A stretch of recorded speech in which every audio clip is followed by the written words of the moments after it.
Kraft presents The Great Gildersleeve. The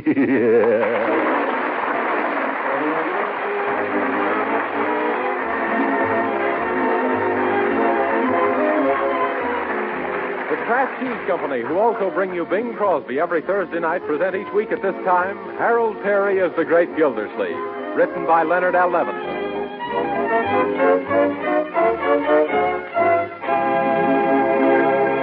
And now to visit our friend, the Great Gildersleeve, who's alternately looking at his watch, which says 3:15, and at a large mysterious package, which says, "Deliver to Leroy Forrester, Esquire."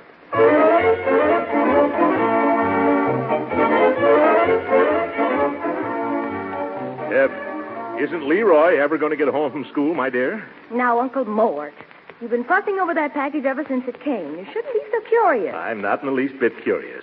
I was just wondering what was inside. I think it contains magazines. It says Leroy Forrester, Esquire. No, Bertie. By the way, where's it from? Some place called Fragile. No, the name on the other side. Oh, you mean, Use No Hooks. Use No Hooks, Colorado, yes. The name of the firm, Bertie. Turn it over. Oh, yes, the Metropolis Merchandise Company. Well, this has me worried. Let me look at it once more, Bertie. Here it is, Mr. Gilsey. Thank you. Whoop. Oh, darn it, it almost flew open, but not quite. Don't lift it by the string, Uncle. It'll break. Oh, yes, so it will. I'll try to be more careful, my dear. Now, let me examine it. If you examine that box any more strenuously, it's going to fall apart. Yes, I suppose you're right, Bertie. Well, this has gone on long enough. Bring me the scissors, please, Bertie. The scissors? Uncle, I don't think you should open Leroy's mail. Who's opening Leroy's mail? I just decided to cut the cuffs off my trousers and bring this suit back into style. Oh, that sounds like Leroy now. It can't be. He shut the door after himself.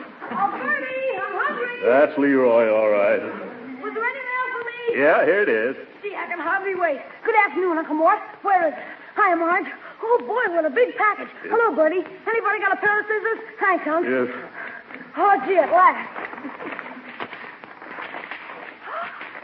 Why, it's garden seeds. Yeah, 300 packages of them. That's a good deal, Leroy. Sure. All I have to do is sell them at 10 cents a package and send back the $30. That's not such a good deal after all.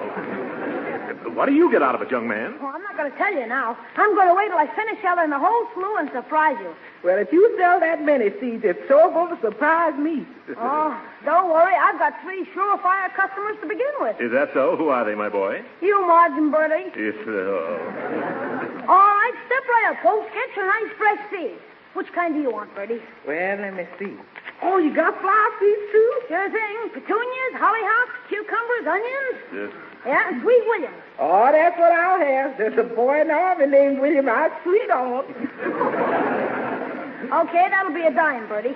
How about you, Marge? You ought to take something to remind you of that ensign in the Navy. You want any beans? No, Leroy. I'll remember him without beans. I'll take those forget-me-nots. Here's my dime, Leroy. I've taken some kohlrabi seeds. Kohlrabi? What's that? Kohlrabi, Leroy, is cabbage trying to be cauliflower. Leroy, don't you think 300 packages are too many for you to try to sell? Oh, no, sis. I am going to cover every backyard in town. And look how well I've done so far. In the first 5 minutes, I've already 3 down and only 297 yards to go.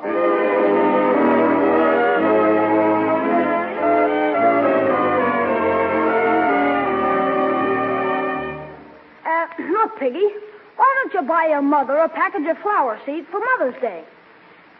Yeah, but a package of seeds is a lot cheaper than a bouquet. No, I'm sorry, I can't trust you. Now, in the instructions, the company says they trust me, but I'm not supposed to trust anybody else. Well, at least think it over, will you? Okay, goodbye. By the way, Leroy, it's just a week since those seeds arrived.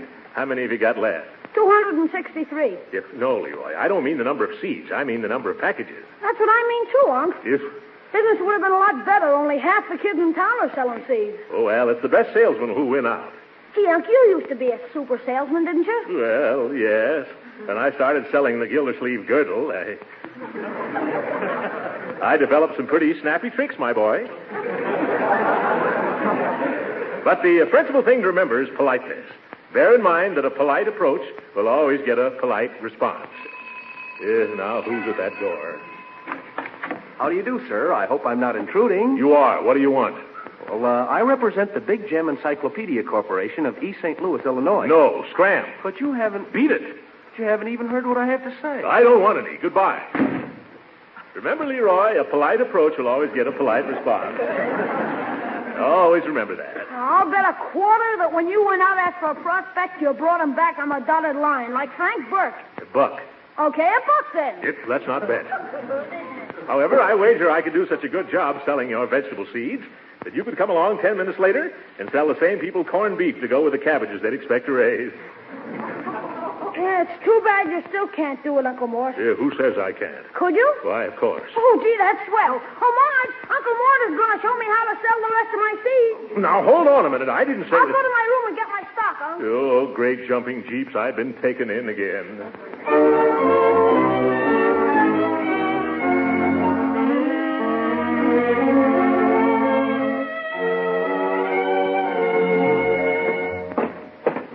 Now, remember, Leroy, the important thing is to start talking first and don't stop till your customer says yes. Understand? Yes. All right. Now, watch me. Oh, Mrs. Dobson. Oh, hello, Mr. Gildersleeve. Hello, Leroy. Is there anything I can do for you? Because Mama isn't home right now. She's downtown getting some burned-out electric bulbs in case we have another blackout. Yes, well, excuse me for cutting in, Donnie, but I'm helping Leroy sell these wonderful garden seeds, and I thought maybe you folks would like to buy some. Oh, garden seeds? Well, I don't know whether we're going to plant a garden or not this year on account of I tried one in 1941, but I didn't have a bit of luck. You didn't? What'd you plant? Peanuts. I planted a whole bag of them, but nothing came up. Well, do you think the salt kept them from growing, Mr. Gildersleeve? Well, maybe I should try something else this year. Have you got any popcorn? I'm crazy about popcorn. If you have any, I'll take 10 cents worth if it's hot. You know. Dottie, I'm sorry. However, we have lettuce and spinach and eggplant and oyster plant. Oyster plant and eggplant? Oh, you can't fool me. Eggs come from nests and oysters don't grow on plants either. You catch them with a harpoon. You harpoon. Well, I think I'll just plant birdseed this year on account of the birds always get it anyhow. Well, goodbye now.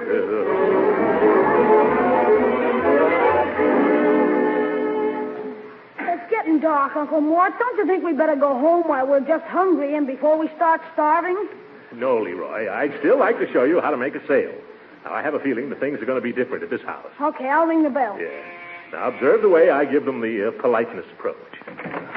Yes, what is it? Oh, how do you do, sir? I'd like to sell you some wonderful garden seeds. They grow so quickly that all you have to do is stick them in the ground and jump back fast. Say, don't you live over on Parkside Avenue? Well, yes. How did you know? Don't you remember me? No, I can't say that I do. Well, I came to your door this afternoon selling encyclopedias. You did? Yes, I did.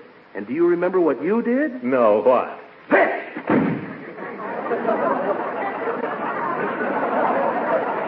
Yes, now I remember.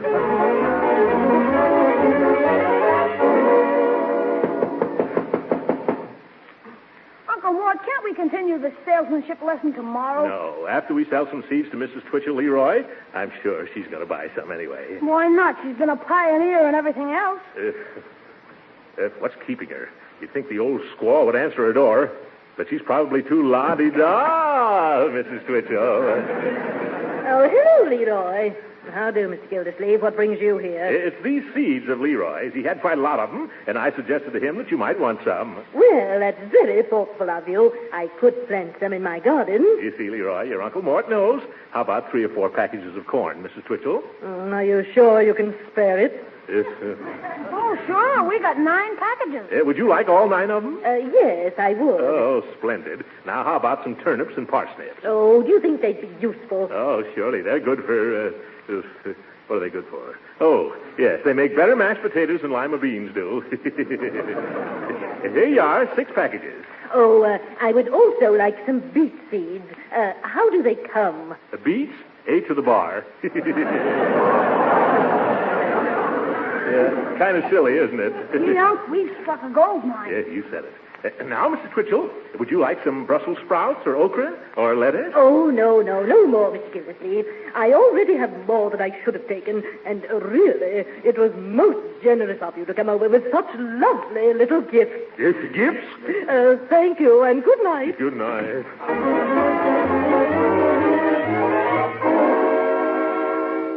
Now, Judge Hooker, the first thing we want understood is that we're selling these seeds, not giving them away. I understand, Gildersleeve. You're no congressman. The reason you should buy these seeds is to start a victory garden, Judge. Yeah, everyone should have a victory garden. Right. Food will help win the war. Food is as important as ammunition. Yeah, and all the money we save raising our own food, we can put into war-saving stamps and bonds. Say, that's a very good point, young man. Yeah, and look at the exercise it'll give us. Sure, and that way you can get rid of that spare tire, Gildy. Well, I wasn't aware that I had any spare tires. Just look in any mirror, Gildersleeve. Oh, yes. The judge made a joke, Leroy. Let's laugh. I'm glad you agree with us, though, Judge. How many packages of seeds do you want? None. None? Why not? Well, I planted my garden a week ago. Gee, too late. You mean that pint-sized plot in your backyard? Well, you can't raise enough stuff there to feed your next-door neighbor's bantam chicken. Well, I haven't any more room here. If I had a place out in the country, I could sure go to town. Oh, out in the country. Oh, say, there's an acre that belongs to Marjorie and Leroy's estate right outside the city limits. There is? Well, we'd let you plant a big garden out there if you bought your seeds from the right party. Oh, an acre's too much for me to handle by myself. But I take half if you plant the other half, Gildy. That's an idea, Uncle Mort. Between the two of you, you'd use up all the seeds we haven't sold. Yes, well, I don't know. Remember, Gildersleeve, food is ammunition. Yeah. Especially the food you'd grow. We can use it to throw at the enemy. Yeah, that's all. Well, I'll show you. Leroy, how many packages of seeds have you got left? $23 worth. All right. That'll be 11.5 from you, Judge, and the same amount from me. Now, how about making it a sporting proposition? I'll toss you to see who pays for the whole thing. Okay, he's going to toss me. You call it, Hooker. Ready? Head. It's a head, all right. Head, I should have mine examined.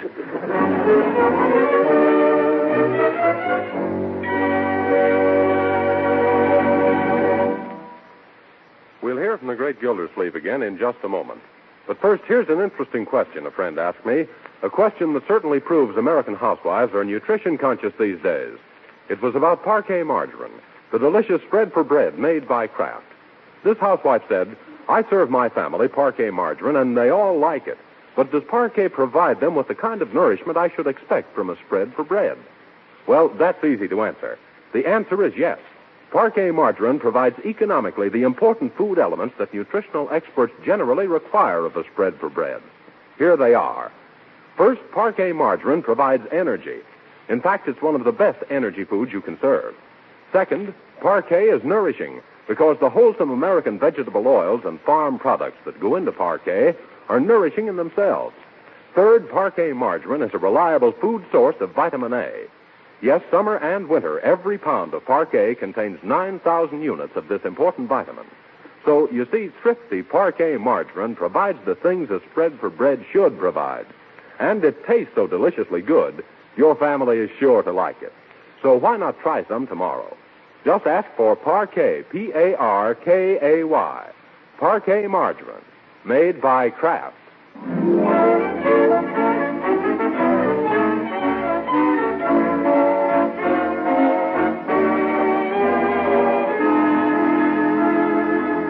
Have you ever tried to locate a piece of property from the legal description on the deed? Well, that's what the great Gildersleeve and his nephew Leroy are attempting to do this morning before starting out to plant that victory garden. 200 northerly feet of the westerly half of Section 5 East, sometimes known as the old Flugelhammer property. In tract 207.5 of the 1904 survey, as provided for in paragraph O of the treaty made by President Chester A. Arthur with the Kitsikoo Indians. I still don't know where it is. Neither do I. Too bad I never went out and looked at that property. Yeah, it might turn out to be in a swamp or under a lake. Well, in that case, we could raise ducks. Or rice. Or ducks and rice. Imagine raising ducks already stuffed with wild rice. Before you start selling any duck dinners, Unc, don't you think we better go downtown and ask the county recorder where this property is located? That's a mighty good idea, my boy. Then we can go directly out there. Okay, start the car. Yeah, not so fast. What about our lunch? Oh, Bertie. I got the whole pack, Mr. Gildersleeve. Here he is. I picked some new kind of sandwiches I hope you like. Oh, what are they, Bertie? I call them Birdie Burgers. Yes, Bertie Burgers. They consist of half a cold chicken between 2 slices of baked ham. Oh, boy. Come on, Unc, let's hurry out there so we can dig in. To the sandwiches, I mean. Yeah, you're going to do a lot of other digging, young man, before we come to the Birdie Burgers. Are all the garden tools in the rear compartment, Leroy? Sure thing. Start her up, Unc. It seems to me we've forgotten something. Tools, lunch, old clothes. I guess we've got everything. Well, thank you, Bertie. Welcome. Now take it easy the first day, and don't try to chew more than you can bite off. Yeah, okay, Bertie. Have a good time while we're away. Yeah? You sure the funniest looking farms I done ever seen. Well, so long, folks. Yeah, so long. Did you hear that, Leroy? Bertie says we're 2 of the funniest looking farmers he ever seen. Whoa! Steve, what's wrong, Unc? Bertie just reminded me what I'd forgotten to take. All that seed.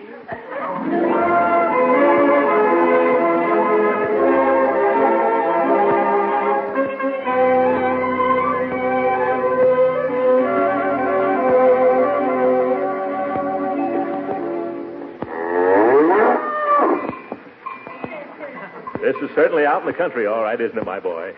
I bet the Saturday Evening Post doesn't get out here till Saturday.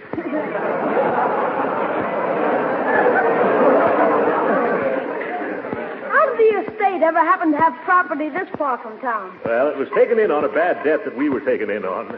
Well, according to the directions, it runs 200 feet north from this marker. But which way is north? It's north. Let me see. If we had an oak tree, we could tell. If it had moss on it. Moss grows on the north side. Or is it the south side? Well, it's one of the two, anyway. How about asking that man over there? That man? Where? Over there with the mule. Oh, I thought that was a pair of mules. Hey, you over there. Which way is north? What did you say? I said, which way is north? Huh? Which way is north? Don't know. I just work here. I could have gotten a more intelligent answer out of the other mule. Well, maybe we can figure it out by ourselves, Unc. The sun should be in the east, shouldn't it? Yes, unless it's afternoon already. Well, then, if you face east, your left hand is toward the north, isn't it? Why, yes, you're a bright Boy Scout, Leroy. Now, all we have to do is measure off 200 feet towards our left. Uh-oh, we forgot to bring a yardstick. Yeah, one thing after another. And maybe that fellow over there has a yardstick. Hey, you! Have you got a yardstick? What did you say? I said, have you got a yardstick? Got a what? A yardstick! Don't know. I just work here. Never mind, Leroy. I'll just step off the 200 yards. That's swell. How long a step do you take, Unc? A step? Well, let's see. Somewhere between, I forget. Or did I ever know? You better skip the stepping, Leroy. Have you got any other suggestions? Yeah, too bad Bertie isn't here. She wears a size 12 shoe. We could use it for a 1-foot ruler. How tall are you, Unc? Tall? I'm 5'10". Why? Gee, if you were only 6 feet tall, you could lay down and be 2 yardsticks. Hey, that's a good idea, Leroy. I know what we'll do. Bring that rake handle out of the back of the car, will you please? This one? Yes. Now, I'll lay down here like this. Yes. Now, you mark the spot in the dust where my feet end. Oh, okay, but what... You'll soon see, my boy. Now, mark the top of where my head hits the ground there. Splendid. What's the idea, Unc? Yes. Now, add 2 inches. Add 2 inches. Get away, Bossy. I still don't get it. Just measure the distance from my head to my toes on that rake handle. Then add the 2 inches, and you'll have 6 feet. Hey, you, get off my Uncle Mort. Now, beat it. Get that cow away from here, Leroy. I'm trying my best. Jack, get out of here. Quit swinging that tail in my eyes, madam.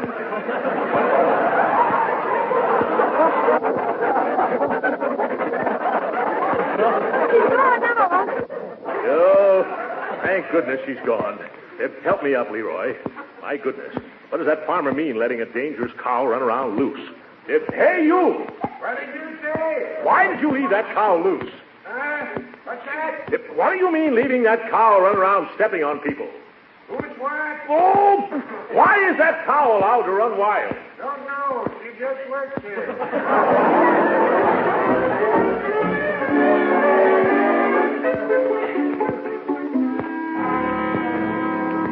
Keep it up, Uncle Mort. That's fine, Judge Hooker. This is our last row. Yeah, it's a mighty hard row to hoe, too. Oh, don't beat so much, you old muttonhead. Doesn't this take you back to the days when you were a kid on the farm, Judge? It would, Gildy, except for one thing. What's that? I was never on the farm when I was a kid. Oh, I bet you never were a kid either. You must have been born middle-aged. Was it fun on the farm, Unc? I'll say. I used to go around barefooted. Oh, it was nice to bury my little pink toes in the cool, fresh earth. You know, I wouldn't mind doing that right now. That won't make you a kid again, Gildersleeve. Well, maybe not, but these shoes are awfully tight anyway. If no one minds, I'm going to take them off. Yes, there's nothing like getting back to the soil, is there? Certainly feels nice to scrunch the dirt between your toes, doesn't it? It does? Yeah. Come on, Judgy. You might as well be comfortable. I believe I will try it. How about you, Leroy? Oh, thanks. I've outgrown that sort of thing long ago. Well, I got my shoes off, Gildy. Feels mighty good. Yeah, it'd feel even better if you took your socks off, too. Huh? Oh, yes, of course.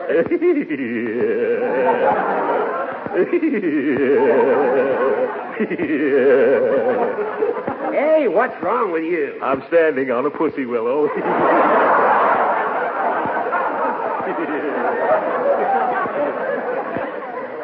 Pardon me, but if you gentlemen farmers had stopped planting your feet and finished planting the rest of these seeds, we'd be all through. Yes, you're right, Leroy. Come on, Judge. Quit clowning around and help Leroy and me. Now, what do you want me to do? Well, here's some seeds.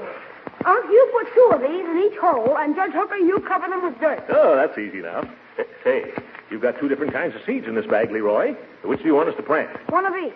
That's unusual. What's the idea? Oh, it's an experiment I'm making. I'm mixing corn and lima bean seeds together to see if we can get a succotash plant. Well, if this works, we can try planting a blue plate special. Come on, Judge. I'll drop them in and you cover them up. Surely. Now, let's do it with teamwork and rhythm. Rhythm. Yeah, we'll count. 1, 2, 3, 4. Oh. On 1 and 2, you drop in the seeds, and on 3 and 4, I'll rake over the dirt. Yeah. Okay? Why not? Anything your little mind can think of, Judge. Let's begin. 1, 2. 3, 4. 1, 2. 3, 4. 1, 2. 3, 4. It's corn, beans. Rake. Corn, beans. Rake. Oh! Quit raking my big toe, you clumsy little bastard. Go on, I never came anywhere near your big toe, you big ninny. Is that right? Well, look. Is that your big toe? Why, I thought it was a lima bean. Judge Hooker, lima beans don't twitch. Hey, I finished the rest of this row by myself. You 2 can put your shoes on now and we can go home. Oh, at last. Judge, what'd you do with my shoes and stockings? I didn't do anything. Where are mine? That's kind of peculiar, isn't it? Leroy. Yes, Uncle Morris? Did you pick up our shoes and stockings? No, I didn't touch them. But how could they possibly disappear right off a bare field with no one else around? I don't know. We can't pitter-patter home in our bare feet like this. Hey, I just figured out what happened. Huh? Come on, Uncle Mort. Come on, Judge. Let's get busy with our rakes and hoes again. You planted your shoes and socks. Oh, this is going to be one of my bad days.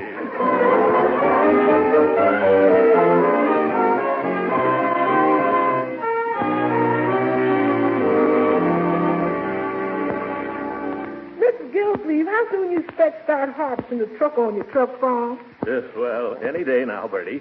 Ever since the last rain, everything is coming along swimmingly. Yeah, I tried some of the radishes yesterday, and they're coming up fine. Marjorie, you should come out someday and look our garden over. It's a vision of vitamins. Well, I'll ride out with you the next time you go. How are you getting along with Judge Hooker? Oh, all right, except for that dirty trick he pulled on us yesterday. What was that? Well, he was raking his half of the garden when he suddenly found out he'd lost his diamond ring. Yeah, and he offered $1 reward to the one who found it. Yeah. Leroy and I scratched through his whole patch. When we finished, he discovered that he hadn't worn the ring that day. It was all a scheme to get us to rake his rutabagas for him. Uncle Mort was so mad he hit the judge over the head with a scarecrow. Oh, you shouldn't have done that, Uncle. Yeah, I know it, my dear. I'm sorry I did it, too. Now we got to get a new scarecrow. When are you going out there again, Uncle Morris? Well, not till next week. Ain't you afraid the gophers will go for the plants? Or the weeds spring up and choke them? No, Bertie. I cleared the garden of all the weeds yesterday. Yeah, only some of the weeds turned out to be young carrots. Oh, that was too bad. Did you pull out many of them? Well, I must have ripped up 12 or 14 rows before I discovered what they were. However, I had a lucky break, my dear. You did? Yes. I did all my pulling out on Judge Hooker's half. One more row, and I would have starved on our own carrots.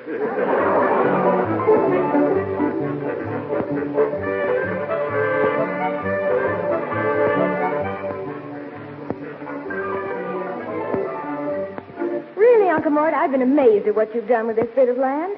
You really and truly have a green thumb. Yes, it matches the rest of his complexion. Now, see here, Judge Hooker.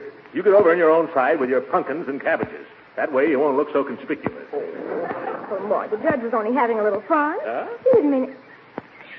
Oh, look now, but there's that man again. Yes. Oh, Marge. Oh, you mean the hired hand from the farm next door? Yeah. Why does he lean over the fence and grin and laugh all the time? He's been doing that ever since we started this garden.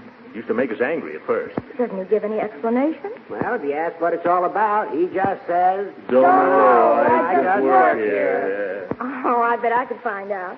Let me try, huh? That's not a bad idea, Marjorie. Go ahead. Let's us go over, too. I'd like to know what this is all about. Come on, then. Only let me do all the talking. Come on along, Uncle Mort. At first, I thought he was amused at our efforts to be farmers. But we've had such marvelous results, and he still gives us a horse laugh. Good morning. Good morning, lady. Nice garden my uncle and my brother and Judge Hooker fixed up, isn't it? Yes. There's nothing wrong with the garden, is there? No. And what's the big joke, huh? Oh, come on, tell me. It's the land the garden is on. What's wrong with that land? Nothing, only it ain't yours. What? What do you mean it isn't ours? The first day you come out here, you started measuring south from the stake instead of north. What? Does that mean that we put in all that work for nothing and the crop isn't ours? Oh, I had a feeling I was wrong, Judge. When did you get that feeling, Gildersleeve? Yes, this morning. A fine time. Yeah, so I went downtown, and I found out that a Mr. Compson owned this property. Yeah, that's the man I work for. Oh, no, you don't. Not anymore. I bought this property this morning, and you work for me now. By George, you don't either. You're fired.